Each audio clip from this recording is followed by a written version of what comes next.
tempo.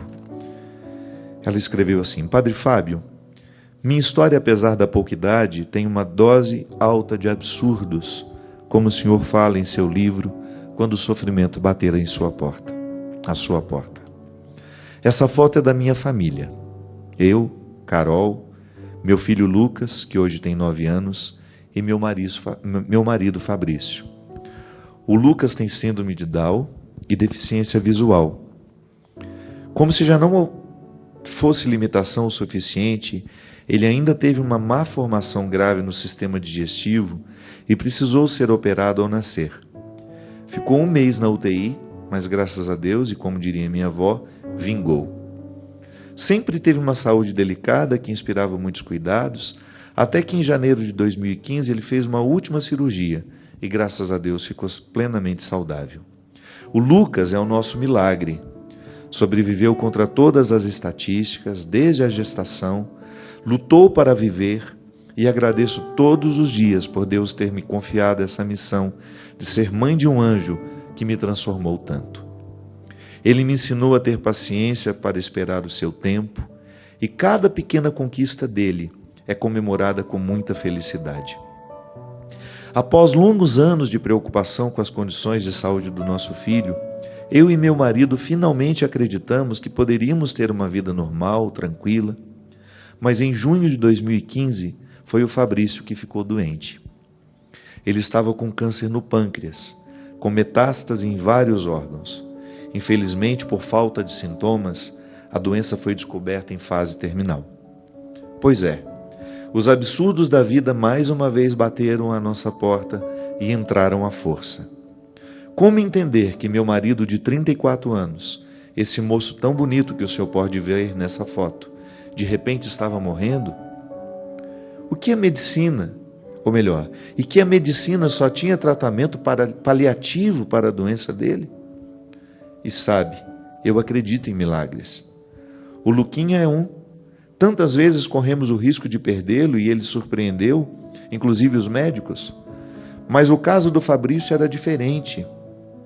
Ele sofria de uma doença terminal progressiva e assim, me desculpe se estiver errada, mas quem disse que milagre é a cura da doença? Quem disse que a cura não pode ser da alma? Por que escolher ouvir os médicos e me preparar para o pior significa não ter fé? Padre, que fé é essa que acha que Deus só ama aqueles que recebem uma cura sobrenatural?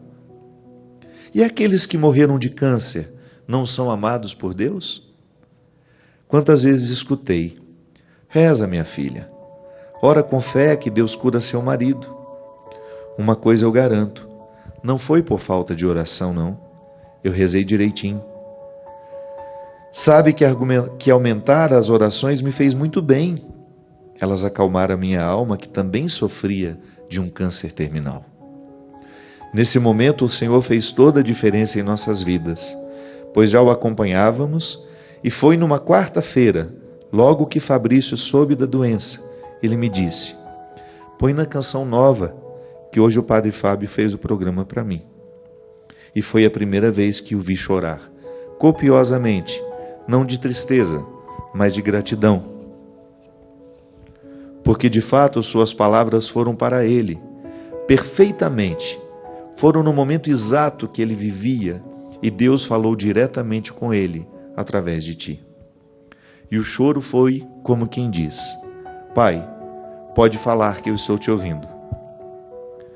E ele soube o quanto Deus o ama e ele não está só. Deus cuida dele quando diz coragem. Olha que coincidência. Eu não tinha lido essa parte da carta, eu não sabia que essa era a música. E como ele teve coragem, Padre, lutou até o último suspiro. Essa sua música o curou de muitos efeitos colaterais, das quimioterapias, trouxe de volta a força nos momentos em que ele pensava em desistir. Eu li muitas frases dos seus livros para ele nos dias mais difíceis. Nas sessões intermináveis de quimioterapia, nas longas horas de espera nos consultórios médicos, nos exames e procedimentos invasivos, dolorosos. O remédio precioso foi a fé, que muitas vezes foi reforçada por suas pregações que assistimos no YouTube. E todas as quartas-feiras sagradas de direção espiritual foi a imunoterapia que ele precisava para trazer alguma resistência ao seu corpo tão castigado pela quimio e pela doença. O Fabrício fez vídeos no YouTube e sua história, contada de forma irreverente como lhe era característico, ajudou muitas pessoas que também sofriam. Padre, o senhor não sabe disso, mas nos tornamos grandes amigos, porque esteve muitas vezes em nossa casa. Ajudou o Fabrício a morrer, a partir dessa vida em paz, com a certeza de que foi amado pelos amigos, pela família e principalmente por Deus. E também me ajudou a suportar toda a angústia, toda a dor e a viver sem Ele. Claro que mesmo após 2 anos, ainda tenho dias de tristeza profunda, muita saudade, sem contar o trauma de passar por tudo isso, mas consegui, com sua ajuda, encontrar forças para cuidar do Lucas, que tanto precisa de mim. Padre Fábio, você é abençoado, com um dom maravilhoso, e sei que para viver essa vida tem que abrir mão de muitas coisas. Não deve ser fácil, pois ainda que o Senhor seja iluminado e está na condição humana, que é limitada e sujeita a todas as intempéries características do ser humano, mas saiba que tem alguém aqui que reza pela sua vida todos os dias. Estamos aqui para sermos constantemente retirados da nossa zona de conforto e nos reconstruirmos assim como eu estou fazendo agora sem o Fabrício. Esse seu dom ressuscita aqueles que recebem a sua mensagem, e foi através dela que meu marido foi curado. A doença lhe tirou tudo, padre, menos a essência. Fabrício costumava dizer que até o câncer tem o seu lado bom. E fomos abençoados com muito sinais dos céus, sutis, mas maravilhosos, que nos fizeram permanecer na certeza de que estamos amparados sempre. E esses pequenos milagres são sim sobrenaturais, como um dia em que já não tinha nenhum remédio que aliviasse a dor do meu marido, e então comecei a rezar mentalmente: Maria, passa na frente. E ele me perguntou se eu tinha acendido alguma vela, pois sentia o cheiro de vela, a vela que acendíamos todas as noites para Nossa Senhora. Mas eu não acendi vela nenhuma, apenas rezava em silêncio e com o choro sufocado, para que ele não percebesse. Então a dor passou, ele acalmou e dormiu. Este, padre, é o sobrenatural que eu acredito. Como falei, muita tristeza vivida em apenas 34 anos, mas muito aprendizado e muito amor também. Me desculpa se a carta foi extensa. É que minha história não cabe em poucas palavras. Ainda sigo tentando lidar com os absurdos que às vezes insistem em levar embora minha paz. Existem dias em que a existência pesa toneladas. O medo toma conta e o chão se perde sob os pés. E eu concluo que essa vida não é fácil viver, mas fica menos difícil quando Deus nos dá a mão e caminha com a gente. E por muitas vezes essa mão é a sua voz. Obrigado pelas palavras que acalmam as dores e pelas músicas que acariciam a alma.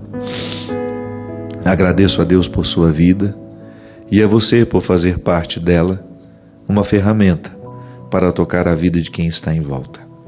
Minha gratidão é eterna e infinita. Ana Carolina Guilherme. Agradeço muito porque eu acredito tanto em tudo isso que você disse, minha filha. Eu acredito tanto que a cura que nós precisamos de receber, às vezes não é aquela que nós achamos que pode acontecer. Eu lembro que o Padre Léo, num dos últimos momentos da vida dele, que eu tive a oportunidade de ouvi-lo aqui no Osana Brasil, ele me disse: esse povo está tudo rezando para eu ser curado, né? Eu falei: tá. Eu falei: mas eu já fui curado do que eu precisava. Eu fui curado para morrer agora. Eu vou morrer bem. A doença me curou de tantas coisas, Fábio, ele falou. E eu acredito que seja a mesmíssima experiência que vocês viveram. E como eu me alegro, Ana, como eu me sinto com missão cumprida, de saber que a sua fé alcançou essa maturidade e que de alguma forma nós participamos disso. Você não faz ideia de como me conforta e como me fortalece, inclusive aliviando os meus cansaços, os meus desânimos, como você mesma disse. Porque Jesus também morreu assim. A cena daquele filme que eu sempre digo, né? Que inclusive está nesse livro, Quando o Sofrimento Bater à Sua Porta, que você citou.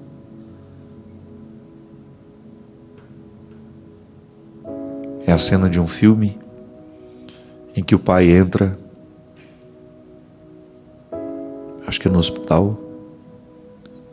O filho dele tinha acabado de morrer. Ele tinha sido assassinado. Isso, a filha dele tinha sido assassinada. O padre estava naquele corredor porque ele ia acompanhar o assassino que ia morrer na cadeira elétrica. E o pai da moça, quando passa, olha para o padre e grita com ele, né? Onde é que estava o seu Deus quando a minha filha foi assassinada? E o padre, muito serenamente: no mesmo lugar quando mataram o filho dele. Sábio isso, né? Sim, às vezes há coisas que fogem ao nosso entendimento. Nós não sabemos o que dizer. E aí ou a gente se dobra ao mistério, ou a vida nos sufoca. Quando a gente se rende ao mistério, quando a gente dispensa as perguntas, quando a gente apenas acolhe a dor, porque também isso você precisou fazer, né? Você não fugiu da dor, da mesma forma como você continua não fugindo dela. Você mesma disse, há dias em que é pesado, e é só o tempo, porque o tempo vai desenrolando esse novelo, sabe? E daqui a pouco as linhas estão soltas e você vai poder fazer bordado com elas. Mas se a gente não vive o acolhimento daquilo que está diante de nós, se a gente rejeita, se a gente vive perguntando, nós tardamos a cura. A cura não acontece quando nós encontramos a resposta. A cura acontece quando nós aprendemos a conviver com a pergunta. É isso que eu desejo. Que o testemunho da Ana sirva para todos nós. Sim, porque pode ser que nós não tenhamos uma situação parecida com a dela. Pode ser que nós não estejamos perdendo ninguém neste momento. Mas há tantas outras curas necessárias. Ou pode ser que você esteja enfrentando, sim, a perda física. Alguém que você ama está indo embora. Ou pode ser que você precisou sepultar um filho, precisou sepultar um irmão, uma mãe, um pai, um marido, uma esposa, um amigo. Não perca o seu tempo com as perguntas que não respondem. Acolha o sofrimento e permita que ele lhe ensine. Acolha e saiba que há uma coragem dentro de você que é só recrutar. E é ela que nos ajuda a vencer. Sobre nós a sua bênção e nos ensine, que nos revele diariamente as regras da vida, para que, recrutando tudo aquilo que Ele nos deu, nós possamos aprender a viver, a saborear o instante, a desfrutar de tudo aquilo que está ao nosso redor, chamando por nós. Ele que é Pai, Filho e Espírito Santo.